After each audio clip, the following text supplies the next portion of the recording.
कौन हो तुम और यहाँ क्यों आए हो? तुम्हें अच्छी तरह पता है मैं कौन हूँ और यहाँ क्यों आया हूँ। मुझे किसी भी तरह राजा दीपराज को खत्म करना है और इसकी जगह खुद राजा बनना है। इसके लिए मुझे और कितना इंतजार करना पड़ेगा।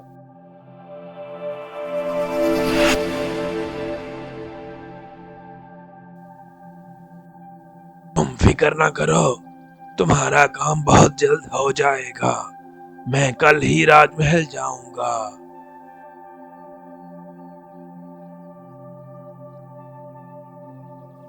महाराज, मेरे चिल्ले के मुताबिक अगर आपने मेरे कहे के मुताबिक अमल ना किया तो आने वाली पूनम की रात महल की सभी मशालें खुद ब खुद बुझ जाएंगी और पूरे राजमहल में अंधेरा छा जाएगा।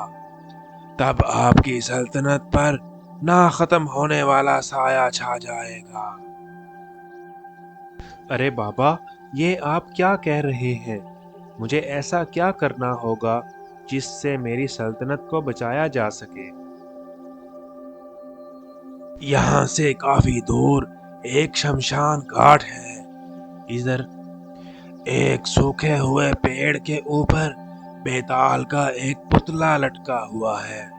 वो पूनम की रात से पहले पहले आपको मेरे पास लाना होगा।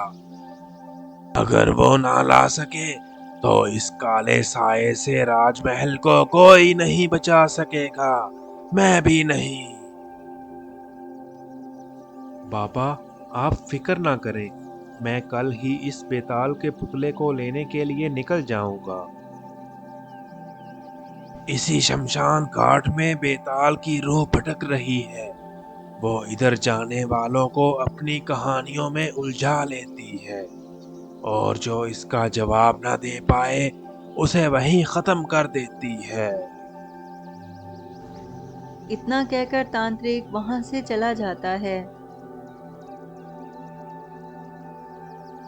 अरे बाबा, ये कैसी मुश्किल में डाल दिया है आपने। अगली सुबह राजा दीपराज इस शमशान घाट की तरफ चल पड़ता है। चलते चलते इसे रात हो जाती है और राजा शमशान घाट पहुंच जाता है। मुझे लगता है यही वो बेताल का पुतला है जिसके बारे में तांत्रिक ने बताया था। चलो इसको उठा लेता हूँ। जैसे ही राजा इस पुतले को उठाकर अपने कांधे पर बिठाता है तो इसमें बेताल की भटकती हुई रूह आ जाती है। हे राजा, अगर तुम मुझे इस दरख्त से ले जाने की कोशिश करोगे तो मैं तुम्हें एक कहानी सुनाऊंगा। अगर कहानी सुनने के बाद तुमने जवाब दिया तो मैं वापस इसी दरख्त पर जा बैठूंगा, और अगर तुमने जवाब नहीं दिया तो तुम्हारा सर टुकड़े टुकड़े हो जाएगा।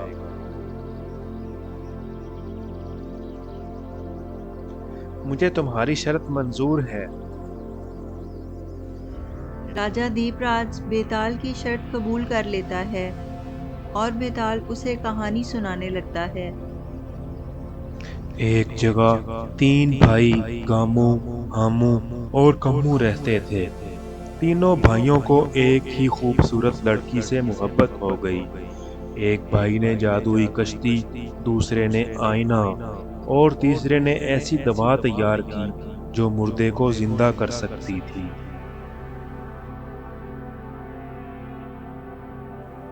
अरे भाइयों, ये देखो, मैंने एक जादुई कश्ती तैयार की है। ये हवा से भी तेज चल सकती है और हमें कहीं भी ले जा सकती है।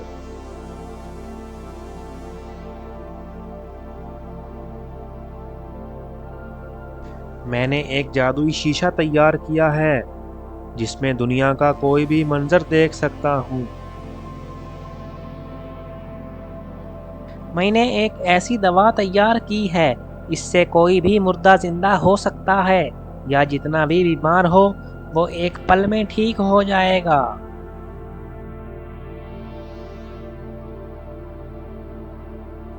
एक दिन वो लड़की बीमार हो जाती है और उसकी मौत हो जाती है। सबसे पहले आईने वाला भाई देखता है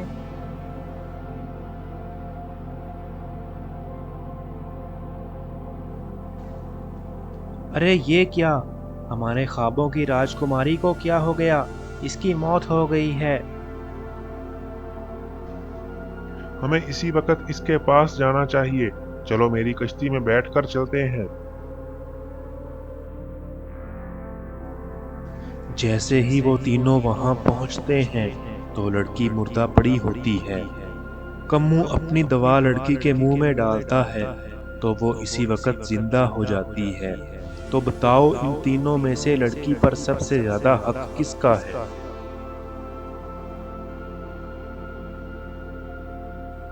लड़की पर सबसे ज्यादा हक दवाई वाले भाई का है, क्योंकि इसकी दवा ने उसकी जान बचाई थी।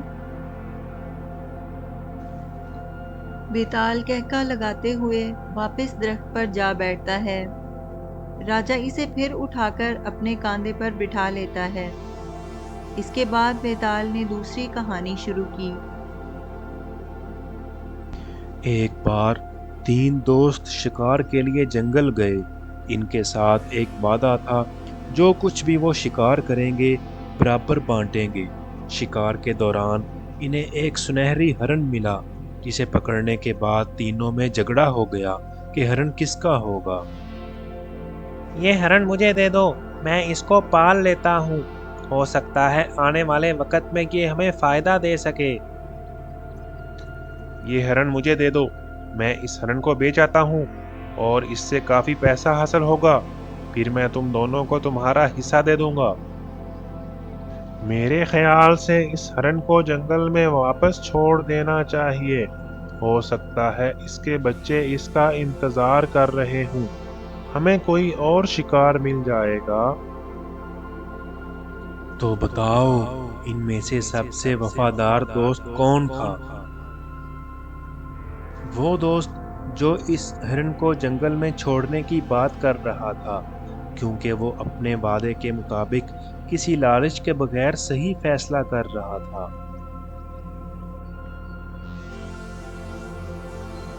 राजा की बात सुनते ही बेताल फिर इस सूखे पेड़ पर जा बैठता है।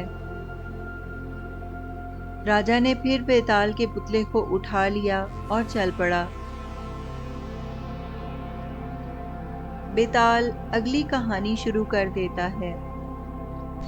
एक बार गांव में कहत पड़ा, एक किसान के पास एक बकरी थी जो इसके लिए सब कुछ थी।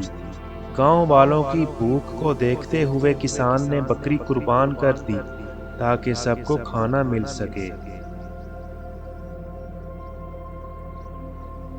पूरे गांव में खाने को कुछ नहीं है।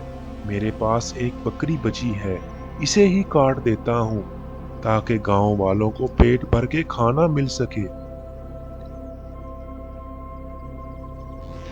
अरे, रामू ने अपनी बकरी काट कर गांव वालों को खिला दी है। वो बहुत बड़े दिल वाला है। नहीं तो इन हालात में किसी को कोई एक फूटी कौड़ी भी नहीं देता। हाँ भाई, तुम सही कह रहे हो। इसने अपनी जात से ज्यादा हम लोगों का ख्याल रखा है। वो बहुत महान है।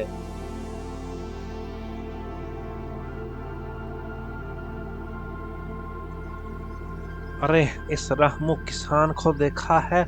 इसके पास एक ही बकरी थी, वो भी इसने काट कर गांव वालों को खिला दी है। इसका एक ही बेटा है, भला इसके लिए रख लेता, कल को इसके काम आ जाती। ये इसका काम बिल्कुल भी अच्छा नहीं लगा।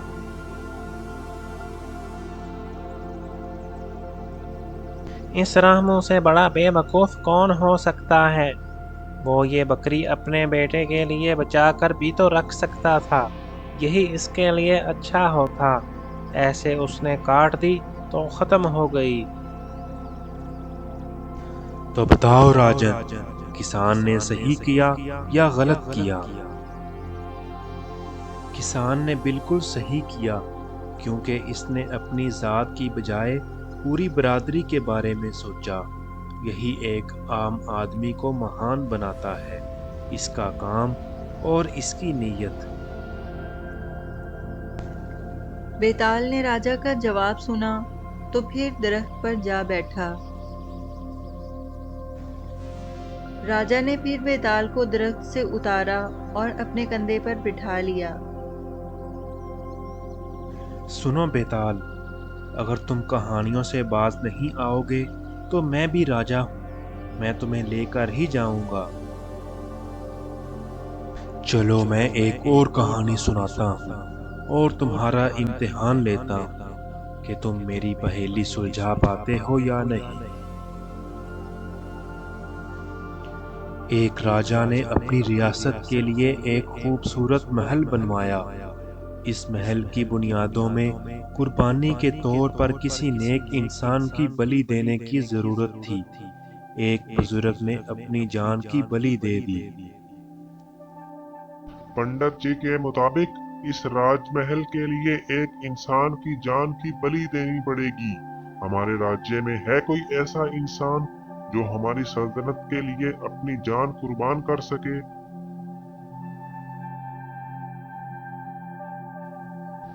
महाराज, मैं अपनी जान की बलि देने के लिए तैयार हूँ। अगर इस राज्य में मेरी जान की बलि देने से खुशहाली आती है तो ये मेरी खुशकिस्मती होगी। कुछ दिन गुजरने के बाद इस बूढ़े आदमी का बेटा राजमहल जाता है।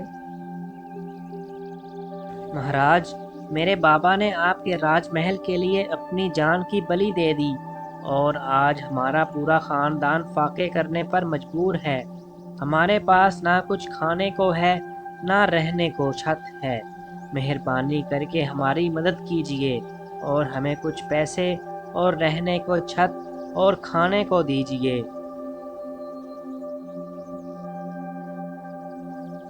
हाँ, तुम्हारे बाप ने बलि दी थी।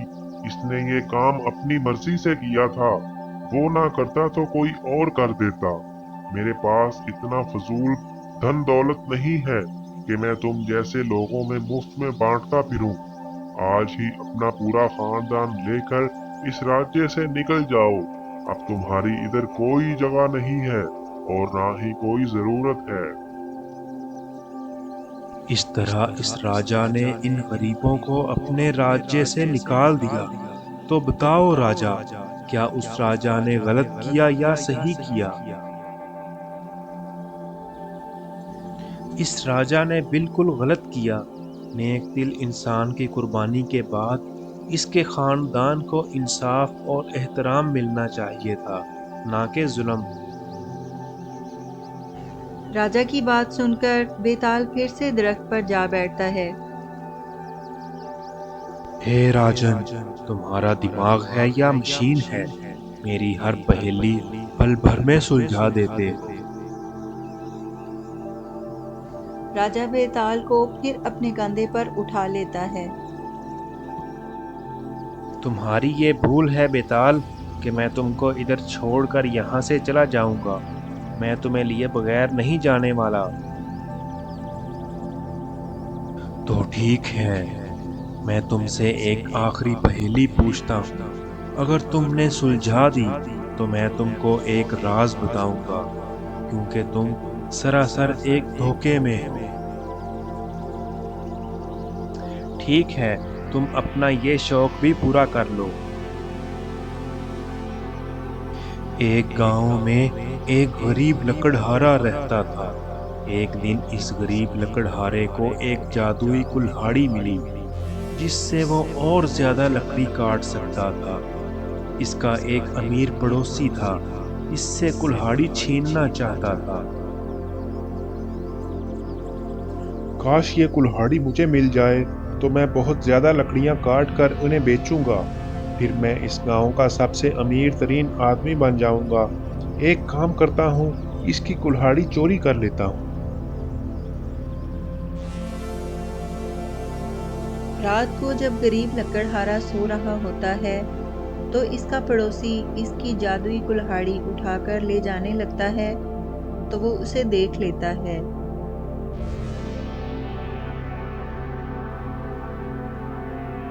अगली सुबह गरीब लकड़हारा अपने पड़ोसी को लेकर राजा के पास पहुंच जाता है।